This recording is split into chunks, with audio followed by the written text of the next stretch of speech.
Hello, everybody, and welcome back to your favorite podcast, Girls Unscripted. My name is Kate. My name is Carolyn. And right before we started filming, I said to Carolyn, there has been a lot of reality TV news that broke this morning. Now, we're recording this on June 5th. It's around noon. And I said to Carolyn, I have so much to tell you. She hasn't heard about it yet. So the first thing I want to tell you, Paige DeSorbo not returning to Summer House. I did see that. Okay, I was going to say, you morning. had to have seen that I one. did see that. I was on for like 0.5 seconds. And of course, my algorithm was like, if you know one thing, you got to know this. I mean, Paige it's isn't all coming over. back. It's all over. It is like national news. Yeah. But I mean, I think it's a good move on her part. Her career is going in like a hot direction. She doesn't really need it. They're at an age where like, it's not the same thing it started as. It's no longer a share party house. It's like they come home early and it's just they need a next gen Summer House in my opinion. I completely agree. I'm really hoping they do go forward with this like alleged spinoff that everyone's hoping for. Although the news is sad, it is expected. She has so much success with Giggly Squad. She just came out with a new sleepwear brand, which is fucking genius, called Oh my gosh, Daphne. the Hannah t-shirt or like whatever, the sleep tee. I'm like, I can't wait to buy. Yeah, I haven't browsed yet, but you like what she has on there? She talked about like one of the items she made. It was the first item she thought of. And it was like a big oversized t-shirt.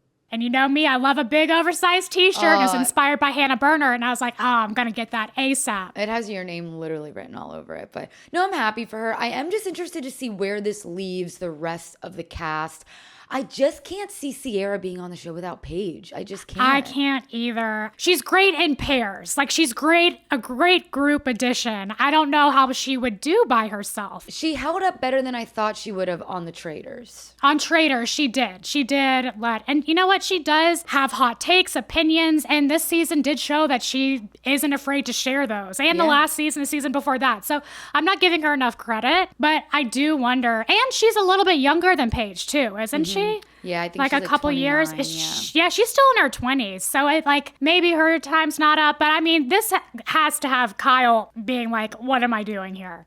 I mean, what are they doing here? Especially because Lindsay Hubbard is definitely not going to come back full time because she's a mom now. So okay, well, I was going to ask. You said there are spinoff rumors. I have not heard these rumors, so please enlighten me. There's been a lot of rumors. So basically, Jesse Solomon had leaked that there was like a big announcement at the reunion, right? So then all these rumors started to spread. I think there was already rumors of this spinoff of let's give Lindsay, Paige, and Amanda a spinoff, and then it turned into Lindsay, Paige, Amanda, and Sierra, and even possibly Danielle of just like the girl, which I don't think Bravo would do that, but like just like the girls in the city, which would be amazing. Right. Like, why are we getting Next Gen NYC, which transparently I have not watched yet, but people are saying it's actually pretty good. But like, why are we getting Next Gen NYC? That should have been the Paige, Lindsay, and Amanda show. You know what I mean? A lot of people also thought that this big announcement was that Paige was going to announce that she's leaving Summer House, which she did not announce it on the reunion. She announced it the day after the reunion aired. Another rumor that people thought was going to be either Kyle and Amanda were getting a divorce, which they're not, or that Lindsay Hubbard and her baby daddy have broken up. That is also true. That was announced at the reunion last night, that Lindsay is no longer with baby daddy. Wait, she's not? No. And apparently hasn't been for months. And the whole cast was shocked. They were like, wait, so at the premiere party, you guys weren't together? Wait, so Watch What Happens Live, you guys weren't together? Like, no one knew that they weren't together. But apparently they're like friends and amazing co-parents, which I feel like is best case scenario. I mean, hey, I think what Lindsay wanted was like a great baby daddy, and she got that, it sounds like. So exactly. What else do you need? But that is shocking. I did not know that happened. Wow. Neither did I. That one surprised me as well. Well, they were already so private. So it's like we didn't know anything that was going on in their lives. And so that is already fishy. And so, I mean, that's news to me, Catherine. Again, sad, but kind of expected, as much as I hate to say it. Yeah. And I remember when Lindsay was on Watch What Happens Live, she like coaxed Andy with like, what is next for me, Andy? Like, tell me, you know? So clearly they're in talks of something, or maybe possibly doing something. Bravo would just be missing such an opportunity to do something else with these Summer House girls, right? When it was announced that Vanderpump Rules was getting a new cast and basically being rebooted, I think it was time, right? I think we had seen enough. Everyone had kind of separated. No one was really that good of friends with each other anymore.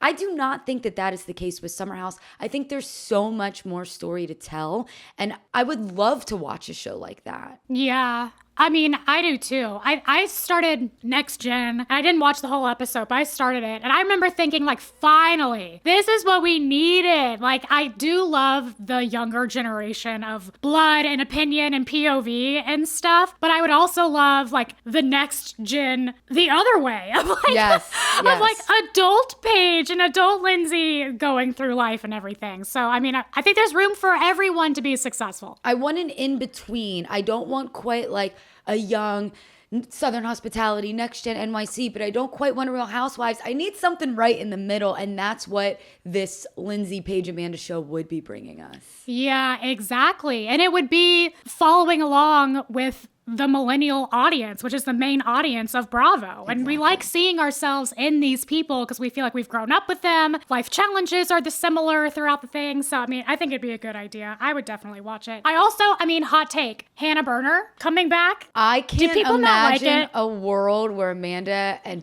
Hannah would be on a show together. I would enjoy watching that. But I don't think that Hannah and Bravo are on good terms. I don't have anything backing that, but I just feel like they're not. Well, they said at the reunion, like, do you think that there's a room for Hannah and Amanda to be friends again? And they said yes. Or was it at the reunion, or was it Watch I think it was on Live? Watch What Happens Live, but Yeah. So, I mean, I don't know. And they made it almost sound like the circles have almost crossed paths a little bit. We'll Who see. knows? I'm a fan of their, I mean, obviously, millions of people are fans of their chemistry, hence the success of their podcast. Totally. Another big thing in reality TV news that was announced today is in an unexpected turn of events, which I think this is something that was added last minute. There's now going to be a Secret Lives of Mormon Wives reunion. So there's no more episodes? I still think there's more episodes, but they're Okay. giving them a reunion on July 1st, which, okay, my exact question, I'm like, but wait a second. Like, this was never said. It was like, we're getting these 10 episodes for season 2, and then we're going to get 10 more episodes or whatever it is. I think the producers or whoever saw how into it we all are, all the podcasts they're doing, and are like, wait a second, why are all these podcasts making the money? We should be making the money following the fallout of this show. We should host a reunion. So I think they whipped it. This is a theory. I think they whipped it together real fast. It's now going to premiere on July 1st. And guess who's hosting it? Who? Nick Viall. Of course it is. Gross. He's already interviewed each of them individually for an hour. We don't need more Nick Viall talk. I completely agree with you. Now, on one end, I will say, my man's been putting in work, and like it kind of makes sense for him to be the one to do it. But on the other hand, I'm like, we can't let him into the reunion sphere, because once he does one, he's going to keep doing more. And I feel like between him doing all these Mormon Wives interviews, and then he also does like all these Bravo interviews, right? He's interviewing all the Valley people, all Vanderpump people. I almost feel like he's coming to be the next Andy Cohen. And that scares me. It's not a bad business move. He's a smart guy. I mean, Andy is going to retire at some point, and they are going to need someone to fill his shoes. Yeah.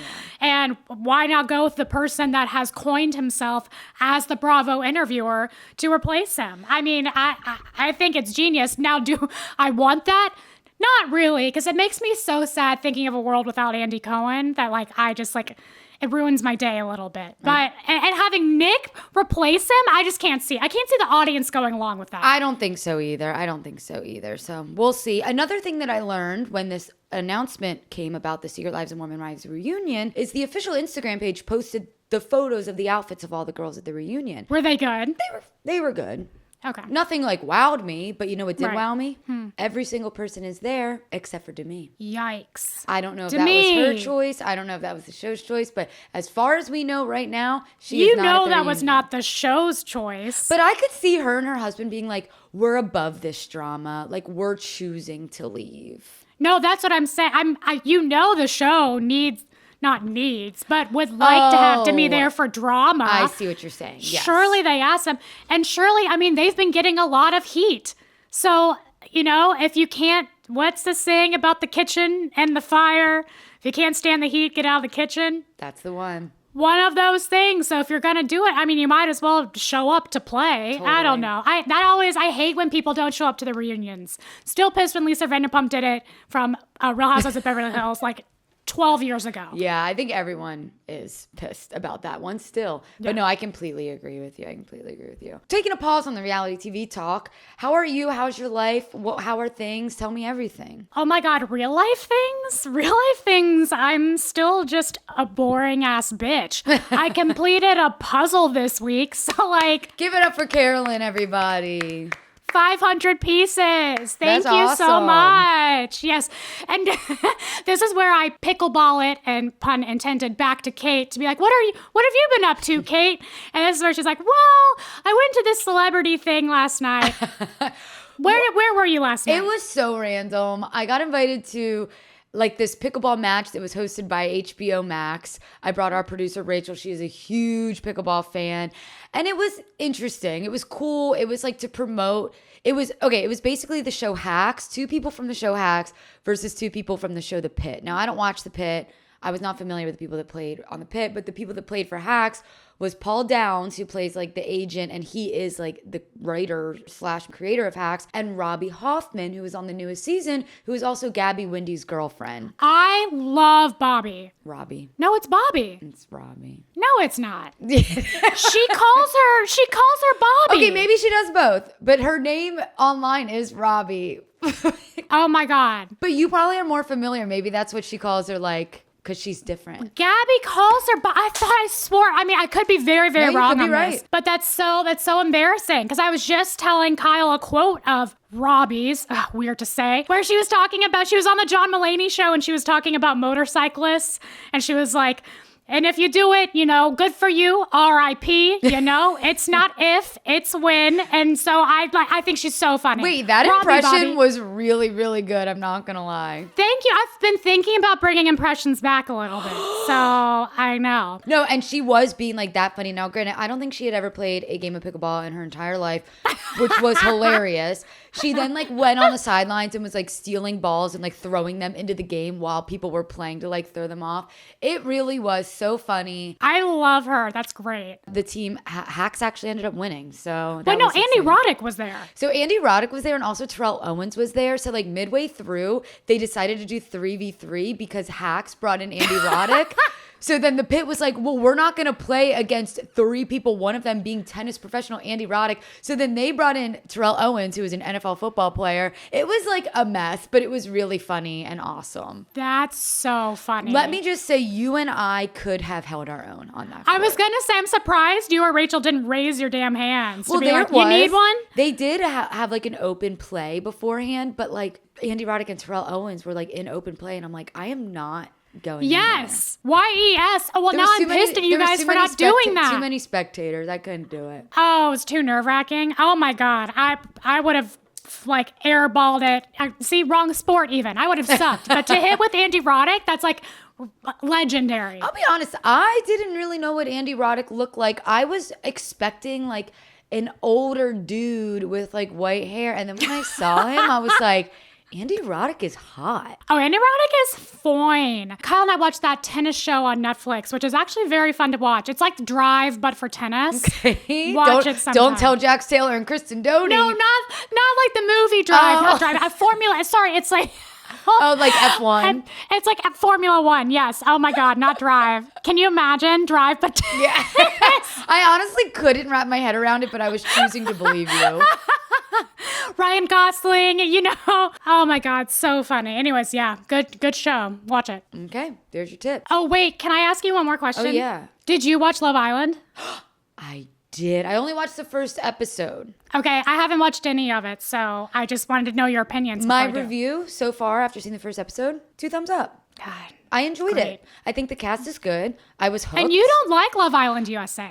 I don't love it. I always felt like it was kind of boring. I mean, I did watch last season, but it took me a bit to get into it. There's obviously a lot of hype surrounding this newest season, season 7, but I think that they're doing a really good job. And Ariana is she really is an amazing host. So I really enjoyed the first episode. Now, there's a bit of controversy around some of the people on it. Did you hear about this? No. So there's 2 people. One is Austin. And even before I knew any of this shit, like just seeing him on the first episode, I'm like, get this motherfucker out of here. He is weird. He just says really inappropriate things. And he just allegedly has a lot of very conservative reposts online that are a bit questionable. Okay. And then Yalissa is another contestant that has a similar thing. You know, she is a Trump supporter. But on top of that, there's a podcast that has been leaked, and she is not black, of her just saying the N-word over and over and over and over again.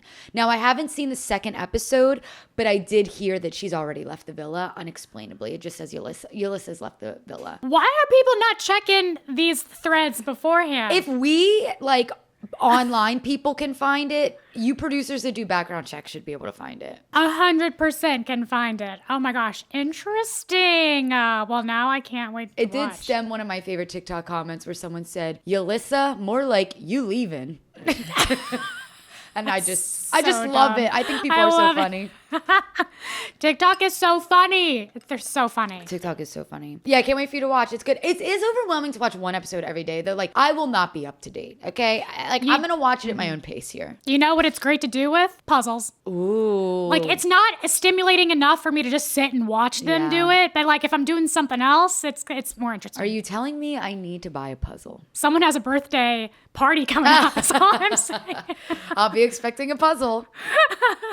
The Valley, shall we? The Valley, shall we? We are on season 2, episode 8, called The Biggest Snake in the Grass. We saw Jason get mad this episode. Kate, can I start this by saying this episode solidified Jason's ascent to daddy, in my opinion. I think he is no longer father. This was daddy behavior, in my opinion. It was kind of hot seeing him get mad like that. He was riled up. He was funny about it. I mean, I loved this Jason. Yeah. He also was wearing a tank top during this episode, and my man has some muscles. So he's ripped. Yeah, Jason's hot. He's a cutie. We start the episode just kind of like showing everyone with their kids. Jesse's driving around Isabella. Brittany's taking care of Cruz. We see Janet and Jason with their baby. I did notice something, and I noticed this before, but I didn't felt like it was worthy saying anything, but I noticed it again this episode. Isabella was holding the walkie-talkie that's obviously like a crew walkie, and she had held it in a different episode too. So I wonder if the crew just like gives her the walkies because she's That's like really cute. She's so fucking precious. I did notice that. I love her. Give me next gen LA. I was just gonna make that joke. Damn it! I was like, that's the next gen. Is we're gonna know all about Isabella's life. Bravo will live on forever. Our first big scene is at Sheena's house, which I just got to give a shout out to Sheena. This is the first time we're seeing her new house on TV. Oh, I didn't even notice that. We go to Sheena. Her and Brock are having like a party. Everyone's drinking and everyone is eating Sheena's famous enchiladas, which will also live on forever. I need to try them. She needs to. I'm shocked she hasn't like dropped like a recipe book or something. No, because you know what she did drop. We'll get there. I know what you're gonna say, and I can't wait to get there. Okay, we'll get there. Stay tuned, folks, because you're gonna want to hear this one. Brittany just kind of is discussing with everyone. You know, Jack's still being in rehab and how she feels numb about the whole thing. And she's decided that she's going to move on, which thank God. And that she's like dating someone, perhaps. And we don't know. Okay, did you watch the after show this week? No, I watched some clips, but no, I didn't watch it. Some clips. It's kind of the new bit where I don't watch it so you can tell me about it. That's true. That's very kind of you to just not do it so I can like get excited and tell you things. But it was confusing of like, is the guy that she's dating now the same guy that she was dating then? We don't know is the answer. Zach was like, I don't know what she would want me to tell you, so I'm going to say I don't know. There was also rumors that she was dating someone that I think was on The Bachelor. No. But yes. Back in the day, that's so right. What was his name? Or The Bachelorette. He was like a young guy. It was. I totally forgot about that because I remembered at the time being like, oh, weird. Yeah, so I don't remember if that's still. I think his name was Tanner. Yes, yeah. It was Tanner. So I don't remember. Interesting. I don't know. Who knows? But good for her. It is revealed in this scene as well. God, drama is just fucking everywhere in this group. that after filming Wrapped at Britney's Shark Party, Zach apparently said some horrible things about Jared. Now, if you remember Jared, his name's like Jared Lips on Instagram, I think. He's one of Janet's best friends. I think he was also referred to in season 1 as one of her gay minions. So their words, not mine. Their words, not mine. Jared at that E thing we went, or whatever party we went to, he looked me up and down and goes, slay. Oh yeah, he was so nice in person. I forgot that we met him actually. Yeah. We don't know exactly what Zach said. All we know is that it was something more aggressive than him just saying, Jared can go fuck himself. That's all we know. What could it possibly have been? I have no idea. Maybe. I mean, look, Zach has said some pretty mean things about Janet and her unborn baby. So I could see him taking a low blow, which by the way, actually, hold on. Let me show the viewers. I'm going to show you guys a photo. If you don't follow me on Instagram, you may not have seen this. Yes. Oh my God. I forgot to ask you about this. It's me and Zach for all of you just listening. Was that on Pride? Yes, I was at Pride with my friends. And I literally go, guys, I'm sorry. I have to go to Tom Tom. Like, I just have to see who's there. So I walked into Tom Tom. Zach was there. Schwartz was there. Victoria Lee Robinson was there. Shut up. Sandoval was not there because he's currently filming House of Villains. He was cast on this next season. And yeah, I met Zach. He was pretty fucked up, but so nice. Like, literally so nice. I felt like I was talking to like an old friend. He was like, kissed me on the cheek. He was like, it was so nice to meet you. And I could tell, like, I don't think he knew who I was other than like just a fan, right? I don't think he knew I was like someone that talks about reality TV on the internet.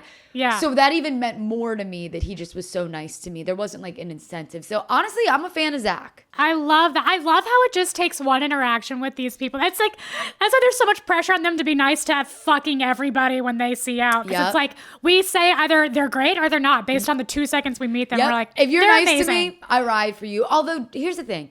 Janet was very nice to us, but I'm iffy about Janet. I'm doubling down on Janet, and I don't care who hates me for it. The metal detector, I'm like, Janet and I would be best friends. You guys are so similar, actually, not in like the drama versions of you, but just in personality traits. Like, I talked to Kyle like a couple weeks ago, like, hey, can we get a metal detector? I want to go around the beach. I want to find rings and stuff. I think that'd be really fun. It did look fun when they had the metal detector, to be honest. Yeah, all I'm saying. Okay, but back to Zach. We do have a quick scene at Kristen and Luke's house where Zach has a hilarious confessional where he's teaching America what the meaning of hyperbole is, because he's basically saying what he said about Jared was just blown out of proportion. Yeah, hyperbole. Look it up. And then we go back to Sheena's, where now Janet is bringing up the wedding ring situation again. I agree later in this episode when Jasmine and Kristen are like, I thought we were done with this. Like, if they would have just stopped talking about it, like, we wouldn't even be talking about it anymore. I don't know why they're still bringing it up.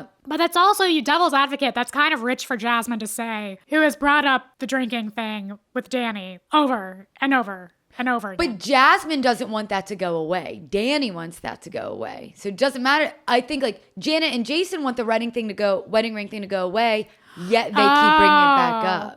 Yeah.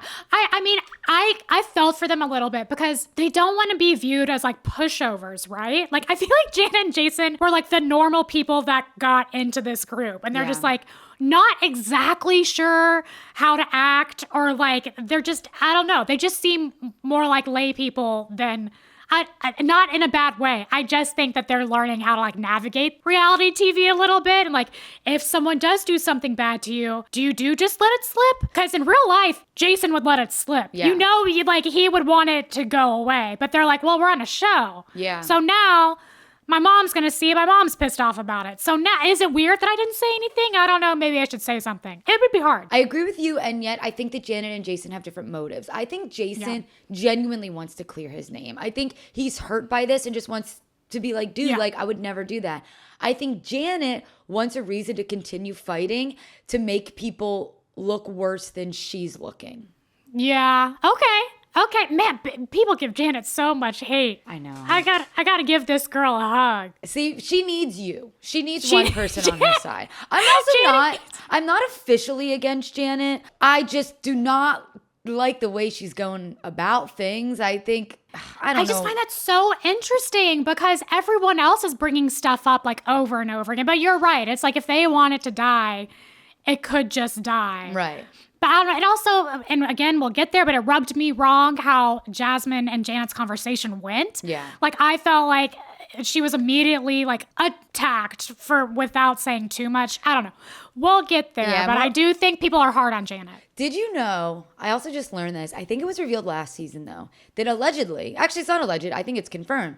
Allegedly? Jason and Sheena have hooked up before. Well, I mean, shocker. I'm not that surprised. Oh, that surprised me. I assume it was when they were both single, Oh, yeah? yeah. Like a long time ago? I think it was mentioned in an after show, but yeah, I just thought that was interesting. I thought you'd be more surprised, but you know what? No I'm offense, impressed but that I you're think not. Sheena's hooked up with like a lot of people. Yeah, you're probably right. She was always trying to find Mr. Right. My most popular TikTok was the one of me suggesting that she and Tom Sandoval had hooked up at some point. Oh, and I still kind of believe that. Yeah, I don't know if I do anymore, but at the time I definitely did. Yeah. Okay, well, let's talk about the beach, though, this big fight that happened. So they Yes. do go as two LA natives. Carolyn and I knew immediately that they are at Dockweiler Beach, which, fun fact, is the only beach in Los Angeles that allows bonfires. People think you can just have a bonfire wherever the fuck you want. Nope. This is the only beach that allows bonfires. And I did think to myself, this has to be on a weekday because this place is normally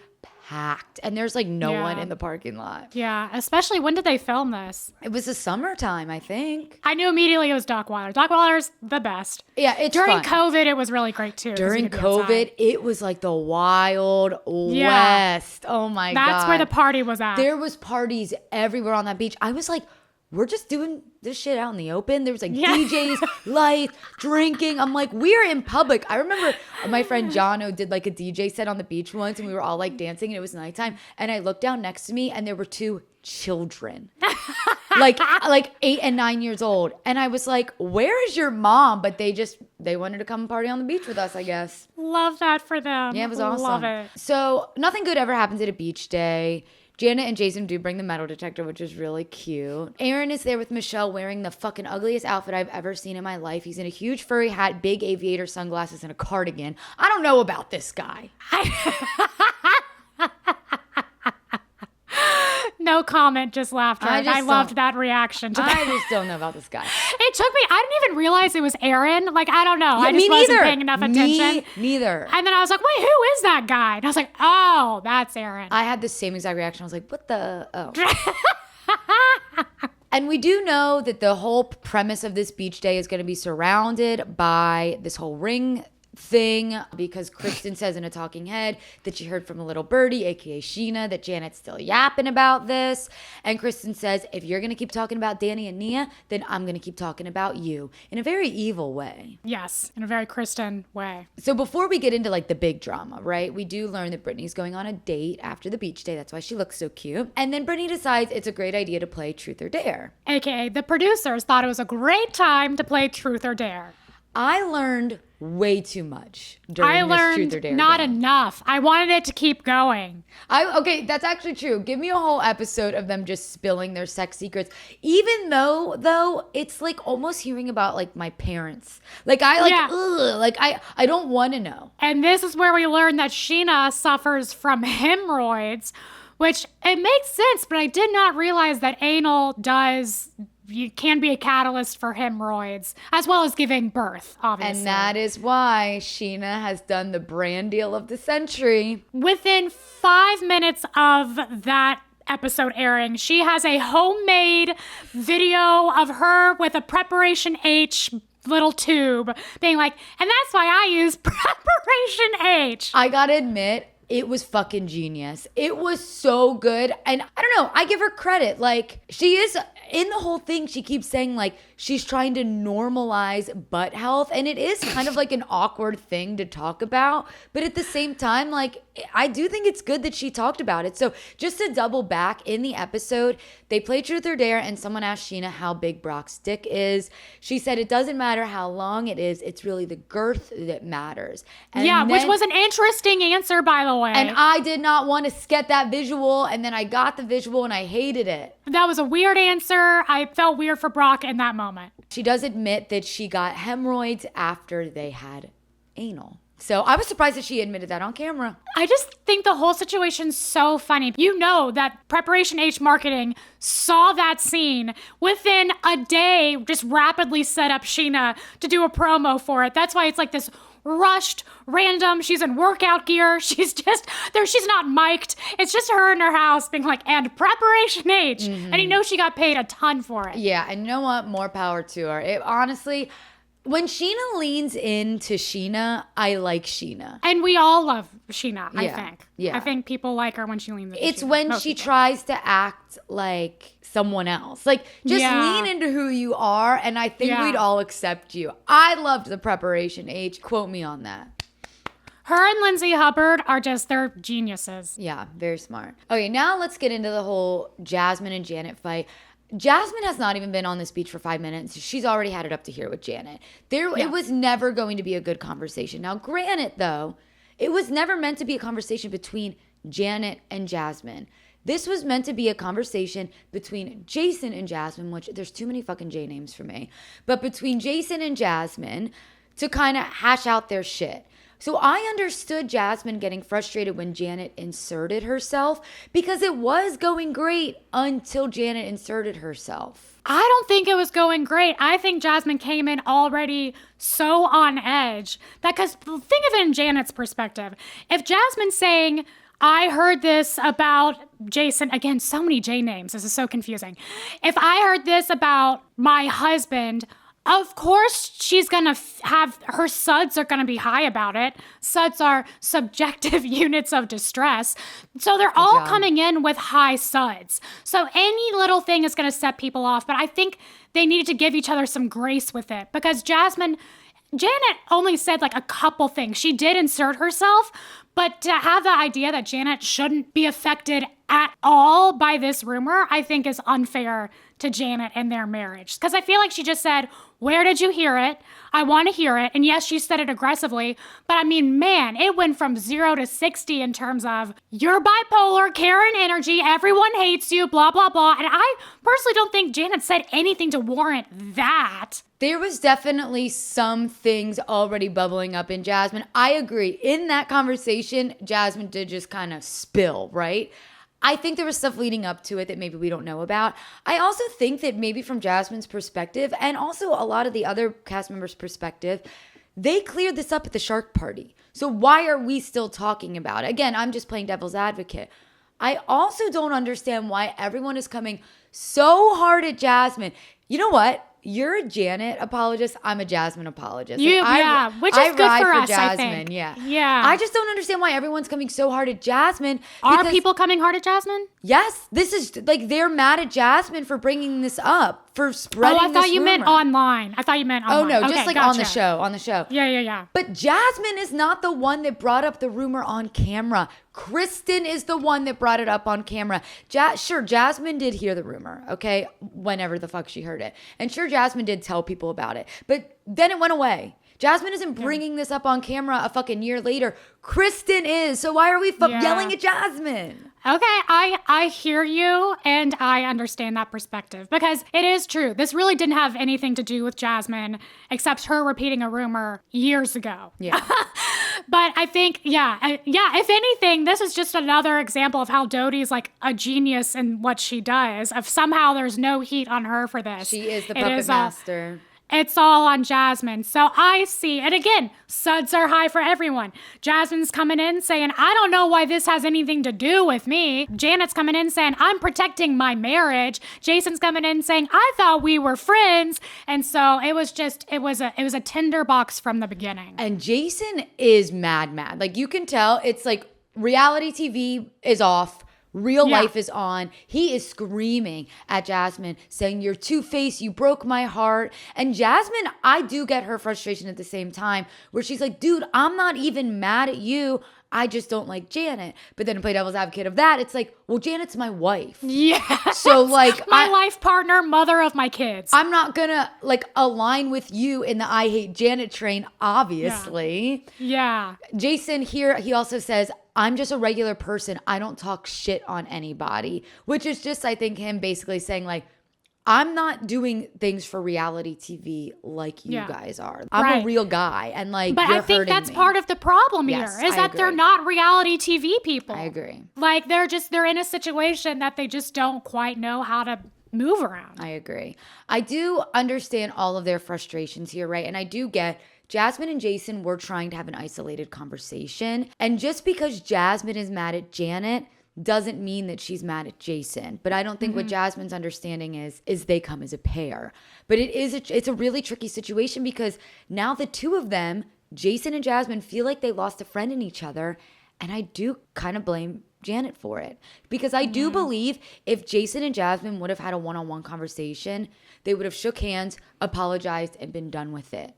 But then to your point, Carolyn, this does also include Janet. It's just a mess. There's so much happening. But like, what was Janet supposed to do? I agree. Here's the thing. I think Janet should have let them just talk it out, the two of them. And then Janet and Jasmine should have had a conversation, just the two of them. But when it was 2 versus 1, Jason and Janet versus Jasmine, I think that's when Jasmine snapped because she felt like she was being ganged up on. Yeah, that's another really good point. Just my theory. One thing you can't argue with is that Janet and Jason are fucking ride or die. Maybe to their own demise, but I appreciated how ride or die they were for each other in this. I know, and that's where like it gets so tricky because sure, they could have had one-on-one conversations, but when you're in a marriage, like they're part of you now. It's weird, but like you can't isolate things. Like if Kyle were friends with someone that hated me, I'd be like, trust me, that wouldn't happen. Like that wouldn't be happening. Really good point. Actually, I could say the same. Like if one of Dan's friends hated me or if one of my friends hated Dan, steps would need to be made. So yeah, exactly. Interesting.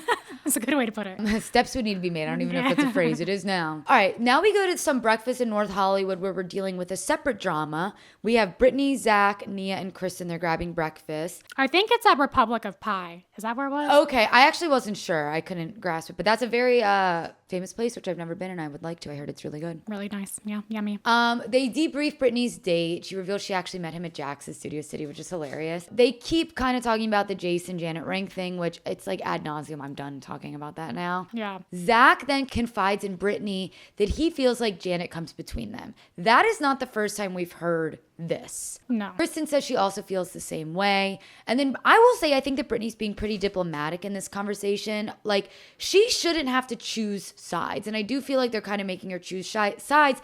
She is allowed to have other friends. And Brittany says, you know, if I'm with you guys and you're talking shit on them, I stand up for them. But if I'm with them and they're talking shit on you, I stand up for you. Like, you're all my friends here. Yeah. My theory about this whole thing is I think that Zach is kind of a bit insecure in this friend group. And he does kind of admit this. He feels a certain bit of ownership over Brittany because he and Brittany were friends before they were ever on TV. Hometown friends are a different level of friendship. Yeah. And I get it's that. Like, someone who knows you through every stage of your life. It's just a much more complex, deeper relationship than someone you met later on. Doesn't mean it's like any better or worse. It's just, it's a deep friendship. And I feel like Brittany's like, yeah, I have all these amazing best friends. But Zach's like, but I'm your best friend, right? Right? Like he can't handle that she has other friends other than him, which I understand from his perspective, but I don't think it's necessarily fair. Yeah. He's shown some insecurity flags this season as a whole, which I mean, makes sense. But I do think he'll gain some confidence after this season because he's getting a lot more airtime. I think he's getting a lot more like fan favoritism. Not that he should be externally validated to like make him better. Hopefully he feels more on par with his friends now if he felt like, you know, they're doing their own thing and I'm being left behind. I completely agree with you. When I saw him at Tom Tom, I had been drinking a little and I literally was like, you are the season. You are the main character. Finally, it's your time to shine. That's probably why he was so fucking nice to me. But I have been enjoying him this season. I think he's doing the best for what he has to work with and he's making his presence known and I really appreciate it. Then we head over to the talks. Have you done like a lymphatic massage before? No, I haven't. I'm frightened to. I was intrigued by it. I know producer Rachel gets them done, but I've never seen it done.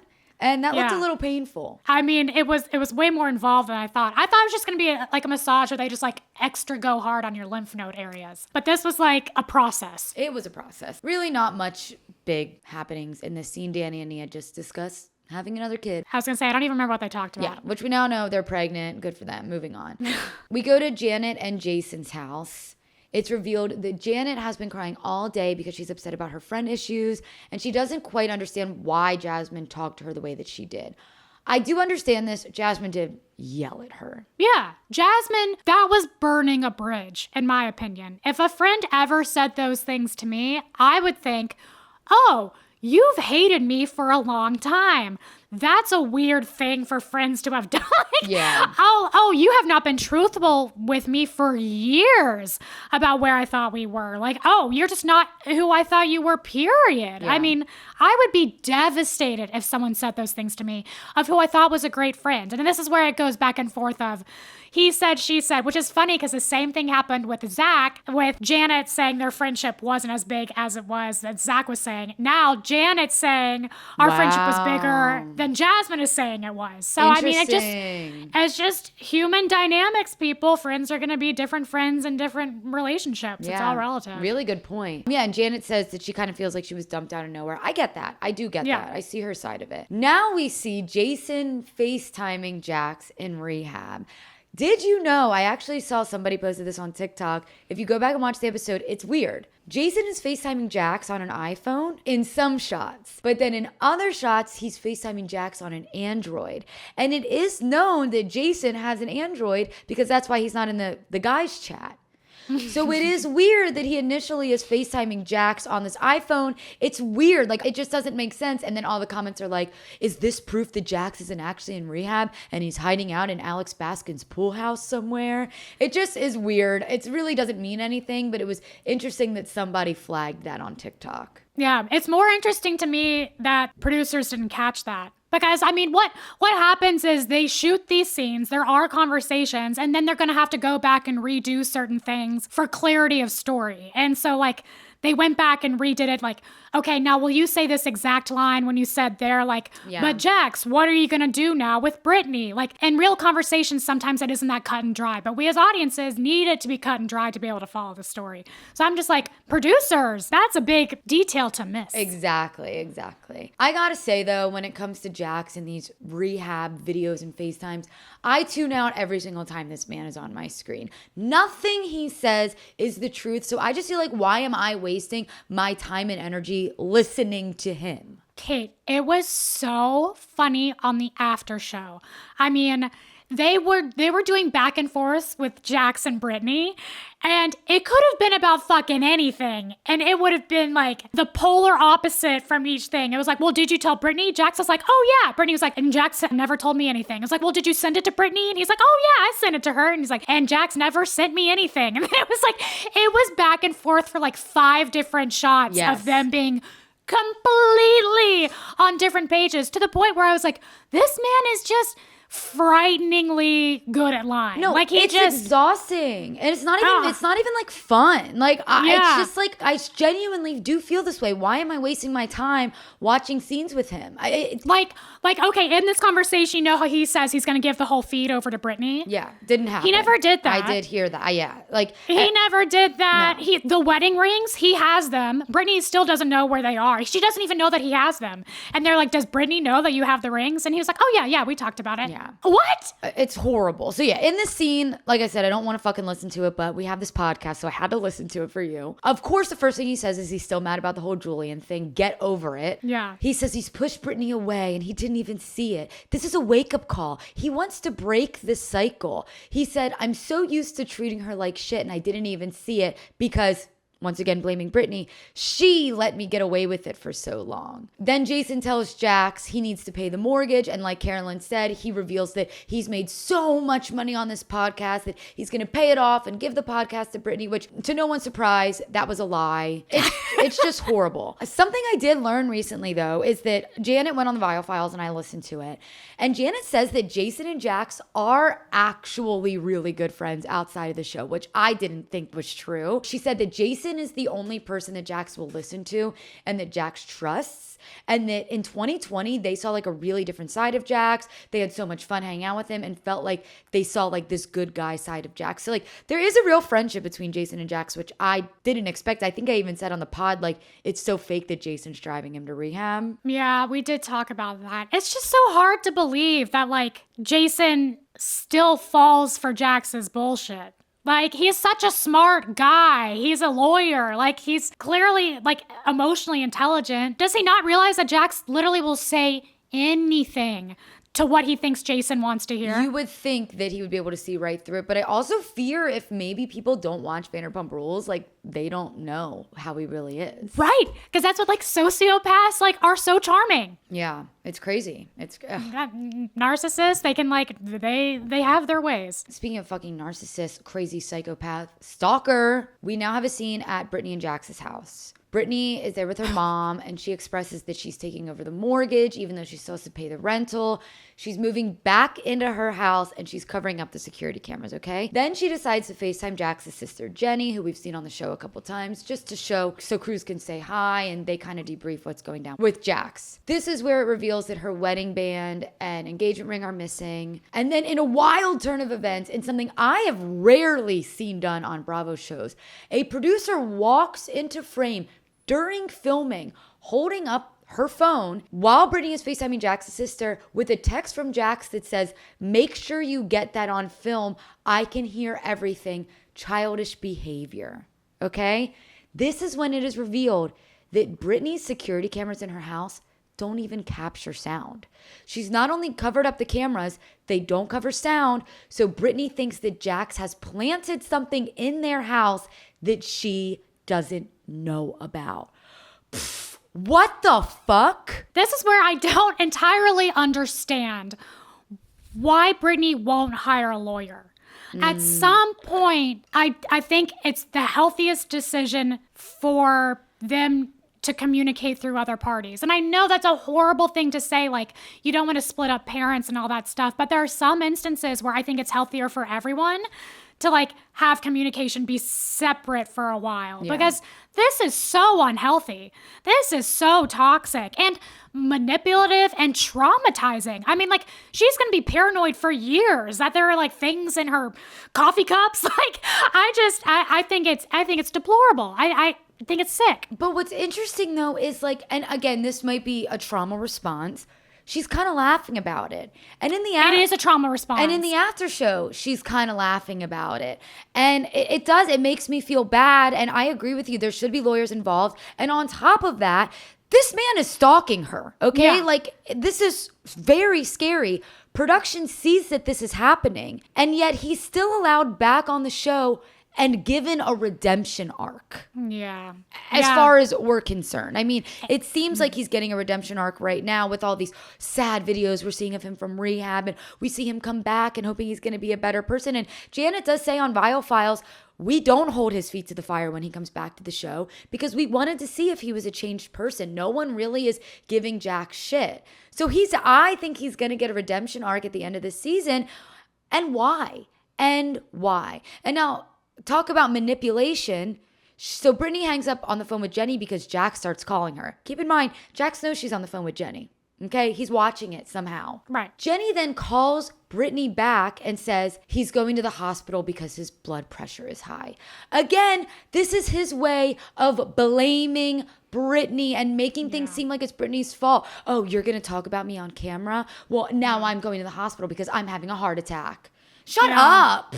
It's so gross. It's so gross. It truly is like mentally ill. I mean, none of it's normal. None of it's healthy. I hate it. And you're right. When he was talking about blaming everything on Brittany didn't break, she should have kicked me out a long time ago. This is all Brittany's fault. She let me get away with it. Yeah. How fucked up is that for someone to say? And to have cameras and plant things. And you're right, on Peacock, when you go to the Valley, it's a big old picture of Jax, like it's still very much the Jax show. I hope something changes. I'm honestly weirdly glad that this is being caught on camera so that we can see this all happen firsthand, because I do feel like, and I think we've said this on this podcast before, it is kind of something you need to see to believe. Yeah. Yeah, you wouldn't believe it had you not. Like, if you didn't know this pattern, you wouldn't believe it. Right, because, again, in the after show, we're seeing Brittany say one thing, Jack say another. There's three sides to every story, yours, mine, and the truth. As viewers, we're watching the third side of the story. And I think it's very important that we are. Yeah, it's so true. And it's almost like I am kind of proud, I guess, of viewers for not like falling for Jax's stuff. I don't know. It's almost like we're creating a case against Jax by watching it. I think Bravo thought like we'd feel differently about it or something. I don't know.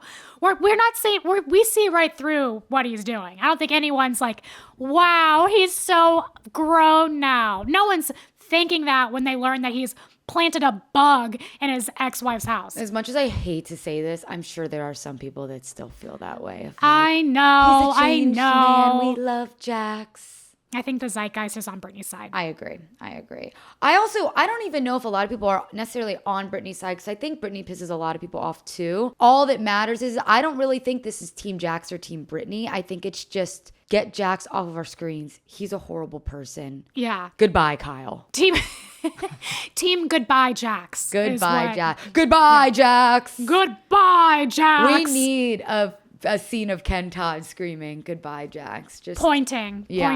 Just to really tie this up with a bow. But yeah, I'm just so tired of seeing him. But all in all, I have watched some clips of the after show. It's really important. It does help explain a lot of things. And the after show is so interesting and important because it's filmed so much more recently than this season of The Valley. And it just further proves that Jax hasn't changed. He's still lying straight through his teeth. And I don't fuck with him at all. Yeah. By this point of what we're seeing Jax answer to, he's seen the episodes of the shit that we've seen him do. Yeah. Like, they watch the episodes and then go get interviewed about it. So it's not like he gets caught with his pants down. He already sees what we see. Yeah. And he's just still lying about everything. I saw a comment that said Jax will literally never change because in order for him to get help, he needs to be honest. And he will never be honest with a therapist. He will always, always lie.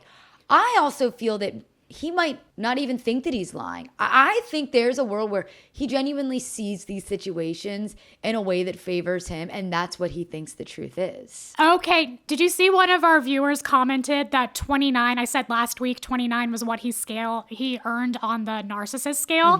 One of our viewers said serial killers are at 31. Yeah. If that gives you any reference to how bad this guy is, I think it's literally just a narcissistic thing.